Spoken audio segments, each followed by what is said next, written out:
আছেন সবাই? আশা করি সবাই খুব ভালো আছেন। সেইরা হেসেলে আপনাদের সবাইকে স্বাগত। নতুন বছর কেমন কাটছে বন্ধুরা?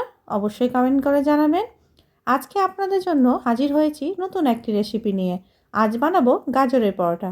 গাজরের হালুয়া, গাজরের তরকারি, গাজরের পায়েস তো খেয়েছেন। একবার হলেও গাজরের এই পরোটা বানিয়ে দেখুন, দুর্দান্ত হয় খেতে। চলুন রেসিপিটি দেখে নেওয়া যাক। এখানে আমি 1.5 কাপ মতো ময়দা নিয়েছি। দিয়ে দিয়েছি আমি তেল, একটু চিনি আর লবণ দিয়ে বেশ ময়ান দিয়ে দিচ্ছি। হাতে এইভাবে মুঠো করে ধরলে, যদি মুঠো হয়ে যায় তাহলে বুঝতে পারবেন ময়ানটা ঠিক আছে। এবার আমি উষ্ণ গরম জল দিয়ে একটা সফট ডো বানিয়ে নেব। ডোটা বানিয়ে মেখে নিয়ে আমি এটা আধ ঘন্টা রেস্টে রেখে দিচ্ছি। এখানে মিডিয়াম সাইজের 3টে গাজর আমি বেশ ভালো করে ধুয়ে কুড়ে নিয়েছি। কড়াই দিয়ে দিয়েছি তেল, সর্ষের তেল 2 টেবিল চামচ মতো। ফোড়নে দিয়ে দিলাম আমি গোটা জিরে আর দিয়ে দিচ্ছি আদা রসুন বাটা।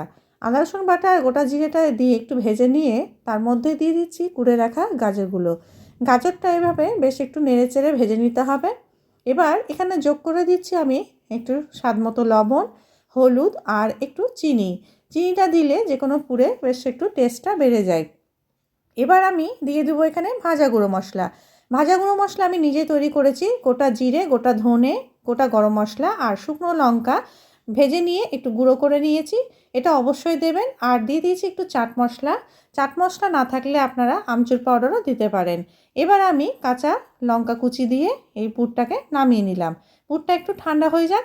এবার আমি যে ডোটা বানিয়ে রেখেছিলাম সেটা আধ ঘন্টা রেস্টে ছিল। এবার সেটাকে আবারও বেশ ভালো করে হাত দিয়ে আমি এটা মথে নিচ্ছি। এবার লেচি কেটে নেব পরোটা বানানোর জন্য। আজকে আমি একটু অন্যরকমভাবে পরোটাটা বানাবো, আপনারা লক্ষ্য করবেন। দেখবেন অনেক সময় পুর ভরে যদি বেলা হয় তো অনেক সময় ফেটে যায়, পুরটা বেরিয়ে আসে। কিন্তু আমি যে পদ্ধতিতে করছি এই রকম যদি আপনারা করেন তাহলে একটুকু পুর বেরিয়ে আসবে না। আমি এখানে একটা বড় করে পাতলা করে গোল রুটি বেলে নিয়েছি। এবার পুরটা মাঝ বরাবর এইভাবে আমি চামচের করে দিয়ে দিলাম। এবার একটু লক্ষ্য করবেন, দেখুন একটা সাইড আমি এইভাবে মুড়ে দিয়েছি, তারপরে আরেকটা সাইড আমি এইভাবে মুড়ে দিলাম আর নিচ থেকে এইভাবে আমি ঠিক চেপে চেপে মুড়ে দিচ্ছি। এবার দেখুন একদম 3 কোণা একটা পরোটার শেপ হয়ে গেছে। এইভাবে করতে গেলে দেখবেন কোনো সময় পুরটা বেরিয়ে আসবে না। এবার আমি বেশ হালকা করে বেলনা দিয়ে একটু প্রেস করে নিচ্ছি যাতে পুরটা চারিদিকে ছড়িয়ে যায়। একদম ফাটাফুটির কোনো ব্যাপার নেই, এখানে কোনো ফেটে পুর বেরোবে না, খুব সুন্দর হয়। এবার আমি পরোটাগুলো সেঁকে নেব। প্রথমে তাওয়া গরম করে আমি পরোটাটাকে 2 পিঠ এপিঠ ওপিঠ বেশ রুটির মতো আগে সেঁকে নেব। রুটির মতো এভাবে সেঁকে নিয়ে তারপরে অল্প তেল ওপর থেকে ব্রাশ করে দিচ্ছি। তেল ব্রাশ করে দিয়ে আমি এটাকে উল্টে দেব। উল্টো পিঠটা হয়ে গেলে আবার এই পিঠেও আমি একটু তেল ব্রাশ করে নেব।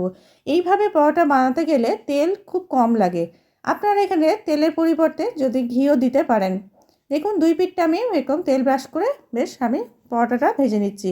কি সুন্দর কালার হয়েছে। আর পরোটাগুলো আমার সবগুলোই বেশ এইভাবে ফুলে উঠেছে, একটুকুও ফেটে বেরোয়নি, কোনো পুর দেখা যাচ্ছে না। দেখুন খুব সুন্দরভাবে পরোটাগুলো আমার ভাজা হয়ে গেছে।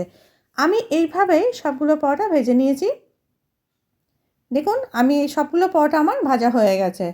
পুরোটা বেশ পুরে ভর্তি এই গাজরের পরোটা। আপনারা রেসিপিটা দেখে নিয়েছেন, একবার হলেও এটা ট্রাই করুন। আপনাদেরকে আমি একটু কেটে দেখাচ্ছি, দেখুন ভেতরে কীরকম পুরে একেবারে ঠাসা হয়ে আছে। বেশ পুর ভর্তি একদম গাজরের পরোটা। আপনারা বানিয়ে ফেলুন। এখন তো গাজর প্রচুর বাজারে পাওয়া যাচ্ছে, ঝটপট বানিয়ে ফেলুন আর আমাকে কমেন্ট করে জানান কেমন হয়েছে। এই রকম ভালো ভালো রেসিপি পেতে আমার চ্যানেলটিকে আপনারা অবশ্যই সাবস্ক্রাইব করবেন। ভালো থাকবেন বন্ধুরা, সুস্থ থাকবেন। ধন্যবাদ।